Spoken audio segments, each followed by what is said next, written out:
5 y le vamos a dar nuestra presentación.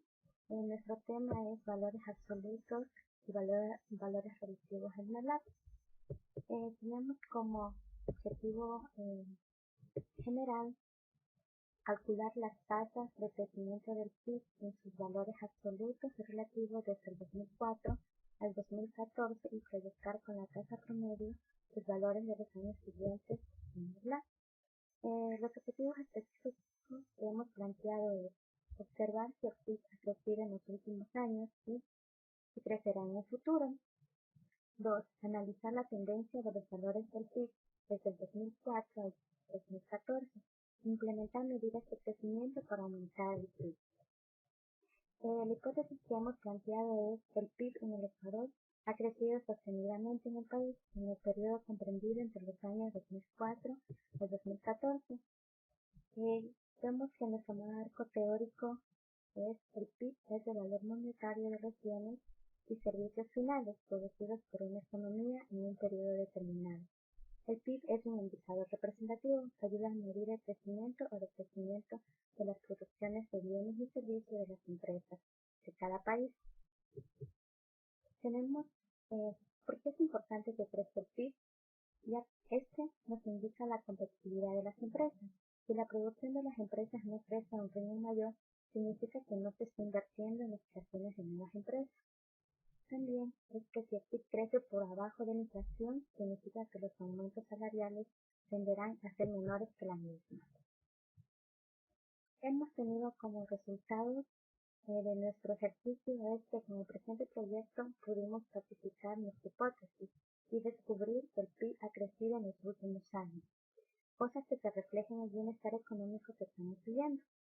También se obtuvo la tasa promedio de crecimiento con la cual podemos hacer las proyecciones de los siguientes años y diagnosticar crecimiento hasta el año 2020. Debemos recordar también que existen muchos métodos para calcular el crecimiento y nosotros hemos usado la tasa de crecimiento promedio para analizar tendencias. Las conclusiones y recomendaciones. Tenemos como conclusión que el PIB ha crecido en los últimos años y crecerá en el futuro tomando en cuenta la tasa promedio de los últimos años. Otra conclusión es que para aumentar la tasa de crecimiento del PIB en los siguientes años se deben implementar políticas como el incentivo a la inversión y el aumento de exportaciones con valor agregado. Tenemos como recomendaciones: se debe aumentar el PIB por medio de un cambio del modelo productivo para satisfacer las necesidades internas y disminuir las importaciones. Otra recomendación es que los valores han crecido en gran parte por los precios del petróleo altos en los últimos años, por lo que en época de recesiones se debe buscar otras opciones para mantener o hacer crecer el PIB, como dejar de ser petróleo dependientes por medio de un cambio en la matriz de producción. Esta es nuestra exposición en precio. Gracias. Bueno, a continuación vamos a mostrar cómo resolver el ejercicio, específicamente los que son las tasas de variación históricas del PIB, para lo cual vamos a tener que importar los datos. Y vamos a usar el comando xlsread para bautizar una matriz a la cual vamos a llamar PIB. Y la que ubicamos en el disco C como el nuevo ejercicio grupo 1, está en la hoja 1 de las filas B6 a la B15. Y ejecutamos. Esperamos a que nos lea el archivo y se demora no mucho. Listo, tenemos ya la matriz con los 10 datos históricos del PIB del año 2005 al 2014. Y pues con estos datos vamos a calcular las tasas de variación a lo largo de toda la historia de estos años. Para esto primero vamos a tener que medir el tamaño de la matriz que estamos ejecutando, para lo cual usamos el comando size, que mide el tamaño. Ponemos size PIB, que es la matriz que vamos a medir, y listo. Ahora vamos a almacenar en otra matriz el largo de la matriz que ya medimos antes, es decir, este número 10. Vamos a almacenarlo como un solo número, para lo cual ponemos Q es igual, Y es igual al elemento 1 de la fila 1 de la matriz Q.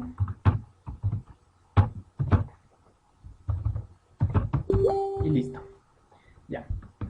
Y luego creamos otra matriz eh, eh, un vector, mejor dicho, que nos dé un número de 1 hasta la variable anterior que ya calculamos, que era el largo de la fila, menos 1. Y listo. ¿Por qué hacemos esto? Hacemos esto porque tenemos una matriz con 10 datos, pero también podríamos tener una matriz con un número de bastantes datos, qué sé yo, 100, 500, 300 datos, así. Entonces lo que hacemos es medir la matriz y a partir de eso calcular cuántos datos vamos a procesar en nuestra nueva matriz, que son solo variaciones. Como en este caso son 10 datos iniciales, vamos a tener en total 9 variaciones. Por eso hacemos nosotros un vector que sea de 1 hasta y-1. Recordemos que y es el número de datos que tenemos. Y-1 sería 9 en total de datos que nos va a salir en nuestra nueva matriz. Además, esta nueva matriz nos va a servir como las instrucciones de las posiciones de los datos que vamos a procesar en la matriz que queremos calcular, que son las tasas de las variaciones. A continuación voy a poner la siguiente fórmula, que se traduce así. Dato final que se ubica en la posición U más 1 y en la fila 1, recordemos que todos tienen solo hay una fila, pero hay varias columnas, menos inicial que se encuentra en la fila U de pip, perdón, en la columna U de pip y en la fila 1. Cerramos este paréntesis. Ahora ponemos punto división. ¿Por qué punto división? Porque es una división elemento-elemento, no es una división matricial. De lo contrario, sin ese punto no nos va a ejecutar la matriz. Y dividimos sobre el dato inicial, que en este caso es U, se encuentra en la posición U de la materia prima. Ya. Y ejecutamos. Y listo. Tenemos los datos de las tasas de la variación del PIB. ¿Por qué nos calcula mediante U? Este U son las posiciones de donde se encuentran los datos que estamos procesando. Por ejemplo, en U se van a reemplazar todos estos datos de la matriz U. Es decir, el 1 se va a reemplazar aquí, aquí y aquí. Este U, al menos en esta primera, solo en esta parte de aquí, se va a reemplazar, va a sumarse más 1. Es decir, va a ser el segundo dato que se va a restar por el primero y se va a dividir de nuevo por el primero. Esto implica, y esta es la fórmula del cálculo de una variación porcentual. A esto me refiero que esta es la fórmula final menos inicial sobre inicial. Y U tan solo vendrían a ser las posiciones de los datos que vamos a ejecutar. Si en este caso se reemplaza el 3, se va a restar el que está en la posición 4 menos el que está en la posición 3 y dividido para el que está en la posición 3. Y así hasta el 9. El 9 va a ser correspondiente, se va a restar el que está en la posición 10 menos el que está en la posición 9 dividido para el de la posición 9. Y por lo tanto son todos los datos que tenemos aquí de la variación del PIB. Lo que tenemos que hacer ahora es tan solo graficar. Recordemos que el primer dato que tenemos aquí en nuestra nueva matriz es el dato del 2006, ya que el año del 2005 no tiene variación por no tener un dato anterior. Entonces, nosotros vamos a generar otra matriz, se va a llamar año, donde van a estar los años del 2005, perdón, desde el 2006 hasta el 2014, que son un total de 9 datos. Le vamos a poner un apóstrofe para que se nos aparezca en modo vertical. Así. Y tenemos 9 datos. Y ahora vamos a graficar con la función plot. Al plot le vamos a poner plot entre paréntesis, primero lo que queremos que vaya en X y luego lo que queremos que vaya en Y. De esta manera. Ejecutamos y recordemos que es importante mantener el número de datos en la matriz año y en la matriz variación.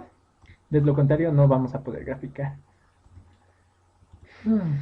Ahora esperamos a que nos haga la gráfica y aquí la tenemos. Esta es la gráfica de la variación porcentual que ha habido durante los 10 últimos años en el PIB. Y listo. Para eso, así se usa el MATLAB para calcular variaciones porcentuales en una serie de datos n.